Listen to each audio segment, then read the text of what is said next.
Thank you. Thank you. Thank you.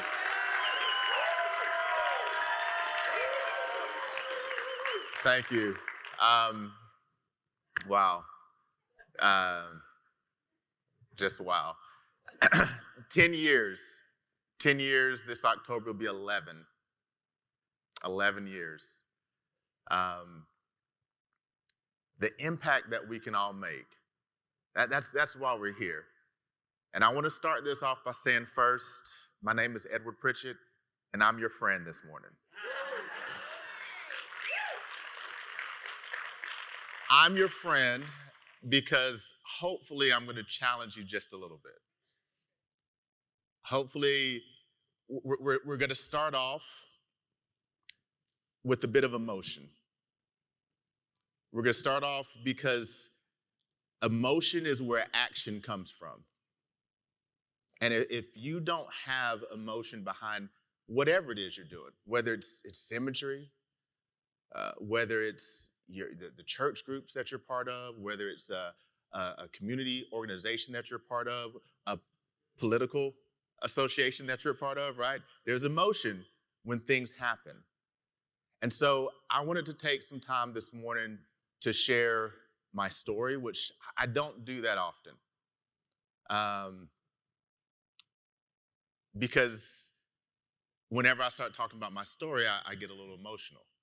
And if you know me, I'm an engineer. Getting emotional is not the first thing that I try to go out there and do. And I'm working on it. I'm working on it because I know how much emotion moves things to action. So I want to take some time to share my story, where I came from, the present, this situation that I've been in the last going on 11 years this October with Symmetry Financial Group, and then the future. And hopefully, in me sharing my story, you can take a moment to reflect on yours. Because that's why I'm your friend. I'm your friend this morning because we all have a story. You have a history. You have grandparents and great-grandparents. You have family with you right now. You have a future. You have children or will have children or a legacy that you'll be passing on. And that's a commonality that we all share. But sometimes we don't accept the challenges of the history that has been laid on us and the present that we live in. Let's think about history for just a second. We're in Memphis, Tennessee, where in the 15th century, there was a Native American tribe called the Chucalissa, no more than 5 miles from here, over in Shelby Park. Their village was found. That one tribe of people spawned the Choctaw, the Chickasaw, the Cherokee. That's huge history in this city before this country even existed, right? We're in a city where we're staying in the Peabody, where the place that you had that corporate overview the other day, Elvis Presley went to prom in that same room. That's the room you were in. We're in a city where less than half a mile from that same hotel in 1968, Dr. King was assassinated.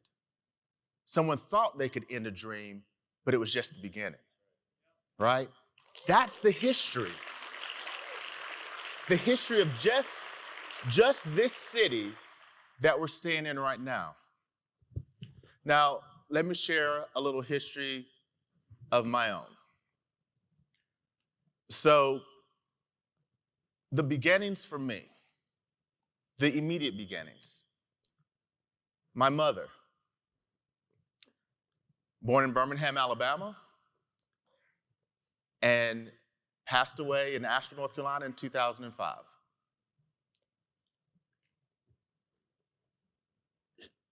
She was someone who, even to this day, whenever I go back to Asheville, at wherever she worked at, over 15 years after she passed, there are people that still come up to me and say, I remember your mom. She did this for me, or she impacted my life in this way, right? She left that legacy with me. She got that from her father, who in 2005, when she passed away, little did we know that within 4 years, he would pass away.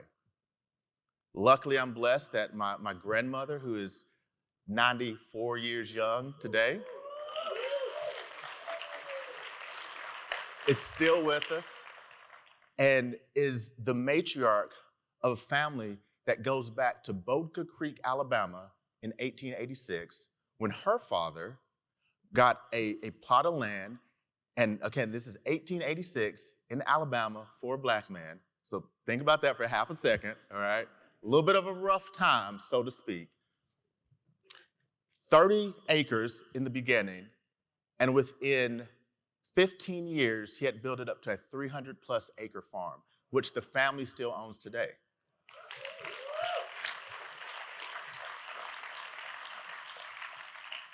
We have had a family reunion on that property for the last 62 years.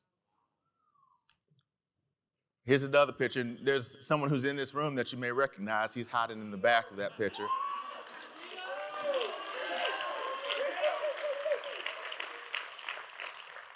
But if you look to the far left or right, the burgundy coat, that's my dad's mother, Josephine Pritchett. And she worked and washed clothes and took care of houses to make sure that my dad could be the first person in his family to go to college, and not only go to college, but go to Auburn University, one of the most prestigious colleges in Alabama, get a chemical engineering degree. He then went and got a master's in chemical engineering. He then went back to Alabama and got his MBA, stepped that family out of, it was poverty. That's what they were living in at the time. It was poverty. And these people left a legacy that I had to make a decision on, either accepting that legacy and moving it forward, or doing what unfortunately many people do and just kind of skate by. Maybe not honor that particular legacy. And so as you think about your history, your story, because this is mine, but what's your story?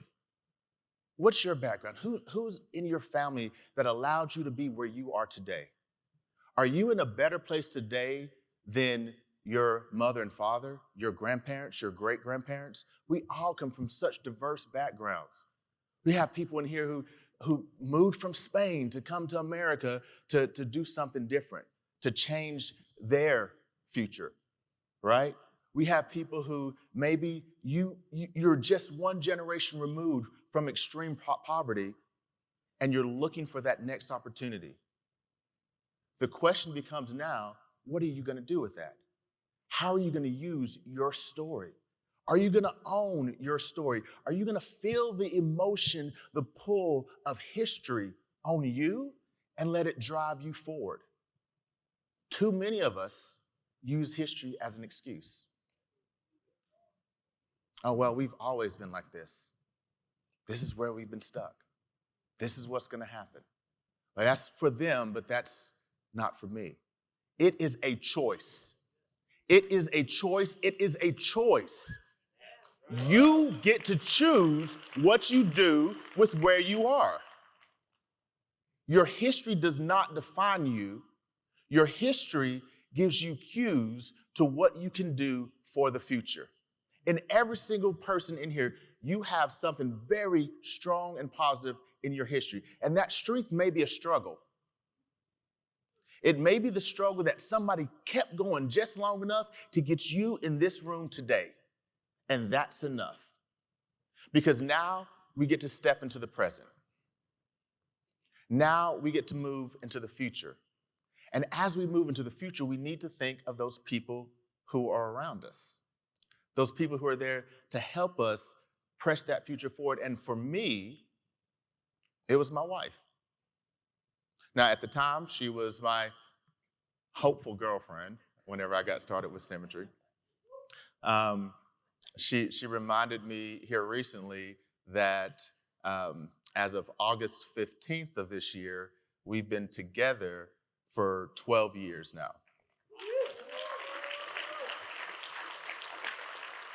Took me a while to marry her though, right? Because I had to prove some things, right? And she had to make sure I was actually legit. And I proved I was definitely legit, I think, Marlon. I think. But at the time, guys, I had to let her know that I did have this past, I did have this history, but I was not gonna let that define who the future man that I was gonna be. I was gonna be someone that she could be proud of, someone that she could depend on. And guess what? I made some mistakes along the way. I didn't do everything right. I didn't do it fast enough. There were times that I had to go to my then girlfriend and say, hey, I need to get some leads. Can I borrow your credit card again? And then after she said, no, you can't borrow my credit card, I went to her purse, I got her credit card, and I went and got some leads. Probably shouldn't have done that, but I'm kind of glad I did. I've paid her back. I promise. But this woman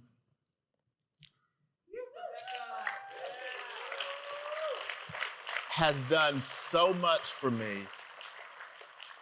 And if you have a partner, get them on your side. Don't lie. You can lie to yourself. We all do. But don't lie to them. Tell them the truth. Tell them what you're going to do and go do it. If you say you're going to provide a better life for them, provide a better life. If you're going to do the activity, do the activity. Use that as the strength and the emotion to get you to go and do something. Do it now. Don't wait. Do it now. Do it today. Do it in every hour that you're thinking of as you're going through your processes. If it's too tiring to do it for yourself, do it for them. Because it's only with them that you can start to build a future. We don't build futures alone. We build our future with others. And that most important person, and it doesn't have to be a spouse. It could be a parent. It could be a sibling. It could be a son or daughter. But make that promise and keep it. Make that promise and keep it. Find that emotion, find that feel that you have when you think about that person. Picture that person right now for yourself. Who is it? Who is it? Who is that person that you're doing all this for? I'm sorry, don't picture yourself, because guess what? You failed yourself way too many times, right? You've let yourself down. You know how to, you can tell yourself the best lies, right? But that person doesn't deserve it. You can't tell that person lies. Who is that person? Are you going to hold on to that whenever you're picking up the phone to make that call? Whenever you're staying up a little bit later that night to do that extra study? Who is it? Write that person down. I have a not postcard, but a 3x5 card on my desk right in front that I look at just about every day because it's in my line of sight. So I'm looking at Zoom and it's right above it, right? And it said, my wife is for me. And it's a reminder that I don't care what we're still human. We still have our issues. We got 4 kids, guys. We argue about some things from time to time, okay? Like things come up, stress happens. But I look at that and she's for me. And what I'm doing is for her. And that takes us to this place where we get to look at how we start to create that future for ourselves, that future life, that legacy. Because I'm standing up here because I'm standing on the shoulders of my mother, my grandfather, my great-grandfather, Dr. King, so many people who allowed me to be where I'm standing today. And the only thing that I can do to honor them, because I can't tell my mother, thank you. That moment has passed for me. The only thing I can do to thank her is to make sure her grandchildren have an even better opportunity than I did. that the people that she's impacted in one way or the other, I can have a way to continue to impact their lives. That's how I say thank you. That's how I take that feeling. Because can you feel it when you're thinking about your person? Who is your person? Who is your person that you have to do it for that person from the past? And who's your person for the present? And that allows us to get to spend time with the people in the future. Here's where this journey has led. So this right here, this is where I grew up. 87 Sutter Plain, Candler, North Carolina, right? That's a nice, good house, right? I got to have some great experiences. I was taught so much during that particular period of time. And what I wanted to do, what I remember my mother, she used to love to drive through this area of Asheville called Montford and go house dreaming. Anybody ever go house dreaming? Just driving around looking, I want that one and I want that one. And by the time you got 10 houses that you want to get. I don't know how I'm going to live in all of them, but we'll figure out that part later, right? But I can remember her doing that, and I love the fact that this summer, I got to rent a house in Montford for the whole summer. This house is worth probably $1.5 million. We spent $15,000 to rent it for the summer and got to go with my mother's grandkids and live in that house for a month. That was a special moment for me for so many different reasons. And I got to plan with my wife, and we got to build a house for our kids. And so now, this is where we get to live. In Dorado, Puerto Rico.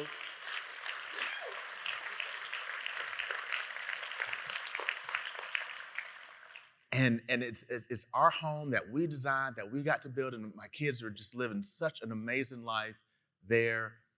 And now when they go house dreaming, we have a bigger problem.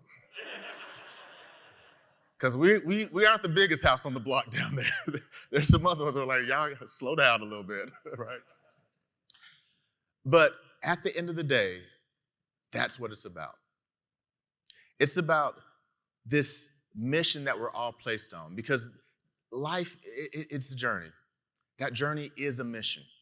And I get to choose whether I'm going to accept the challenge that have been laid down to me by my parents, my grandparents, my great-grandparents. I get to decide if I'm going to accept that challenge for my present, myself and my partner, my spouse, and what we're doing. But then I have to make the strongest decision, and that is my why really big enough for these folks?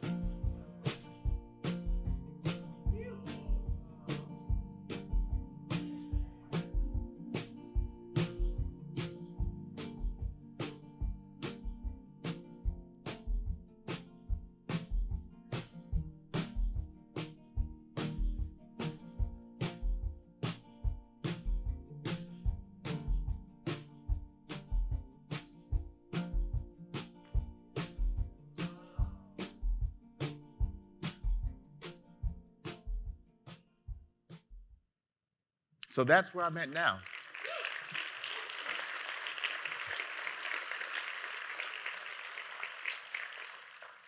"11 years that I've been here, but the mission is still there. Because the past echoes into the future. My present, where I'm at, is the energy that keeps me going. But those guys, that's where I have to decide, am I going to accept the challenge? So the mission, should you choose, will you choose to honor the past? Will you choose to honor the present? And will you choose to lift up the future? What I decide to declare every morning is I accept the challenge. I accept. Every day, I accept the challenge. I will do whatever it takes. I will work as tirelessly as the people who have gone before me have worked, strove, and sacrificed. And it's a challenge that I want to give to you today. Do you accept the challenge for yourself, for your present your past, and definitely for your future. Do you accept this challenge to take your step on this journey, to finish this mission, to keep pushing forward? Or are you gonna just sit by and let life pass you by? I'm gonna continue to accept. I'm gonna continue to wake up every morning and say, I accept. I'm gonna help the families that we serve every day by saying, I accept. Will you accept with me today? Thank you, guys.